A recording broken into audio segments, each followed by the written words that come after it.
বগুড়ায় কোন দলবাজ প্রশাসকের, কোন দলবাজ পুলিশ অফিসারের স্থান হবে না। আমরা পুরনো খেলায় কোন নতুন প্লেয়ার হইতে আসি নাই, আমরা খেলার নিয়ম বদলায় দিতে এসেছি। আমরা এই বগুড়ায় এসে শুনতে পেয়েছি যে বগুড়ার প্রশাসন নিরপেক্ষ আচরণ করছে না। 24-এর গণ-অভ্যুত্থানের পরে আমাদের দাবি নিরপেক্ষ প্রশাসন, নিরপেক্ষ পুলিশ এবং নিরপেক্ষ আদালত নিশ্চিত করতে হবে।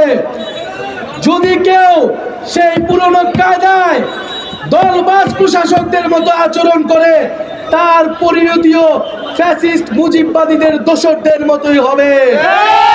দেখেন 18 সালের যারা ডিসি ছিল, যারা ভোট ডাকাতি করেছিল, তাদের কি পরিণতি হয়েছে। যারা 18 সালের নির্বাচন কমিশনার ছিল, তাদের কি পরিণতি হয়েছিল। এই দিন নয়, দিন কিন্তু সকলেরই আছে। এই গণ-অভ্যুত্থানের 1 বছরের মধ্যে যদি আপনারা ভুলে যান ছাত্র জনতার ক্ষমতা কতটুকু, তাহলে আপনারা আবারও ভুল করছেন। এই বগুড়ায় কোন দলবাজ প্রশাসকের, কোন দলবাজ পুলিশ অফিসারের স্থান হবে না। বগুড়ার প্রশাসককে, বগুড়ার পুলিশ, বগুড়ার আইন আদালতকে নিরপেক্ষ আচরণ করতে হবে, গণমানুষের পক্ষে থাকতে হবে, কোন দলের পক্ষে থাকা যাবে না। প্রিয় বন্ধুগণ, গণ-অভ্যুত্থানের পরে আমরা বলেছি নতুন বাংলাদেশ লাগবে, নতুন সিস্টেম লাগবে, নতুন আইন কানুন লাগবে। আপনাদের পুরনো খেলায় আমরা অংশগ্রহণ করব না। আপনাদের চাঁদাবাজির রাজনীতিতে, আপনাদের সন্ত্রাসের রাজনীতিতেই আমরা অংশগ্রহণ করব না। আমরা পুরনো খেলায় কোন নতুন প্লেয়ার হইতে আসি নাই, আমরা খেলার নিয়ম বদলায় দিতে এসেছি। নিয়ম বদলাতে হবে, রাজনীতির নিয়ম বদলাতে হবে। ভালো মানুষদের, গ্রহণযোগ্য মানুষদের, যুব সমাজকে এগিয়ে আসতে হবে বাংলাদেশের হাল ধরার জন্য, বগুড়ার হাল ধরার জন্য।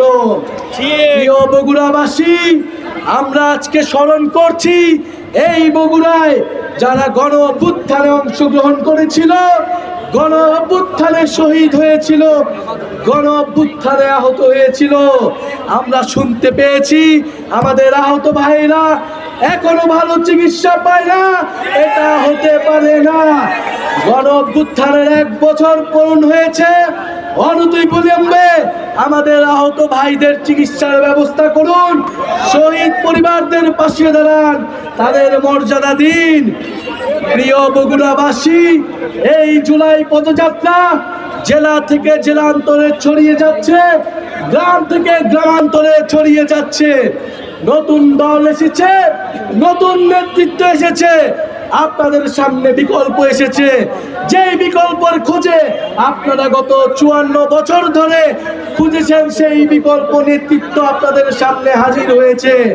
সবাইকে জানিয়ে দিন, এই বগুড়াতে, এই বাংলাদেশের দল কেবল 1টি নয়, 2টি নয়, নতুন দল এসেছে। জাতীয় নাগরিক পার্টি এসেছে। বৈষম্যহীন গণতান্ত্রিক বাংলাদেশ গড়বে বলেই জাতীয় নাগরিক পার্টি এসেছে।